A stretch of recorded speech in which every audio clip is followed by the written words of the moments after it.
சொல்லுகிற அந்த சீரோவிலும் அங்கே ஒரு முளையை முளைப்பிக்க வல்லமையுள்ள ஒரு தேவன் நம்மோடு கூட உண்டு. அவர் நம்மோடு கூட இருப்பாரானால் அவர் முளைக்க பண்ணுகின்ற இடம் நம்ம கண்ணுக்கு தெரியாது, நம்ம காதுக்கு தெரியாது, நம்ம சூழ்நிலை எதையும் அடையாளமா தெரியவே செய்யாது. ஆனாலும் முளைக்கும் முளைக்கும் முளைக்கும். அல்லேலூயா, ஸ்தோத்திரம். ஒரு விதைக்குள்ள என்ன மரம் இருக்கிறது, என்ன செடி இருக்கிறது, என்ன உருவம் இருக்கிறது என்பதை நன்றாய் அறிந்திருக்கிற தேவன். அல்லேலூயா. உங்களையும் என்னையும் பிறப்பிக்க பண்ணின ஆண்டவர் உங்களையும் என்னையும் குறித்து ஒரு பெரிய திட்டத்தை முன்னாடி அறிஞ்சித்தான் நம்மளை பிறக்க பண்ணி இருக்கிறார். அதனால ஒவ்வொரு மனுஷனும் ஒவ்வொரு குடும்பமும் சொல்றதை கேட்டு கேட்டு அழியும்படிக்கு நீங்களும் நானும் அழைக்கப்பட்டவர்கள் அல்ல. அல்லேலூயா, அல்லேலூயா. உலகம் சொன்னா இதே தான் சொல்லும்.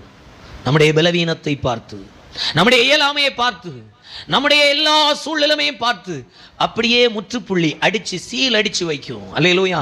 ஆனால் தேவனோ என்ன சொல்லுகிறார்? விசுவாசிக்கிறவனால எல்லாம் கூடும் என்று சொல்லுகிறார். அல்லேலூயா.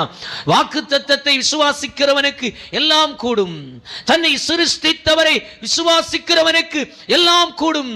தனக்குள்ளே ஒரு வெற்றியை ஏற்படுத்தி வைத்திருக்கிறவரை விசுவாசிக்கிறவனாலே எல்லாம் கூடும் என்று ஆண்டவர் சொல்லுகின்றார்.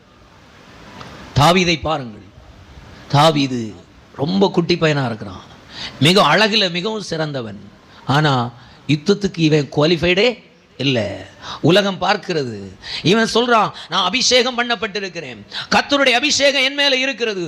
அந்த அபிஷேகம் சிங்கத்தையும் பல கரடியையும் கொன்று போட்டு என்னுடைய ஆடுகளை நான் மீட்டிருக்கிறேன் என்று சொல்லுகிறான். எல்லாரும் பார்க்கும்போது அவனுடைய தோரணையை பார்க்கிறார்கள்.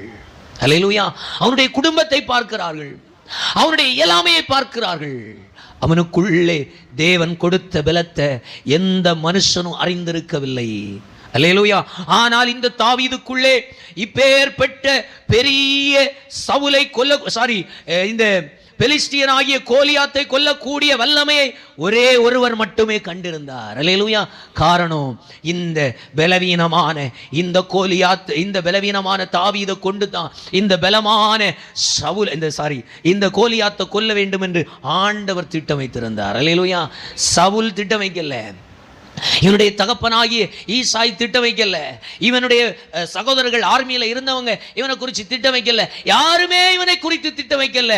இவனால முடியாது, தோற்று போவான். காரணம், இவனுக்கு யுத்தத்துக்கு சம்பந்தமே இல்லைன்னு சொல்லி நினைத்து கொண்டிருந்த நேரத்தில் விசுவாசித்த தாவீது சொல்லுகிறான், கர்த்தருடைய அபிஷேகம் என் மேல இருக்கிறது, நீ நிந்திக்கிற அந்த இஸ்ரவேலின் தேவனாகிய கர்த்தருடைய நாமத்தினாலே நான் வருகிறேன் என்று சொல்லி ஒரு கல்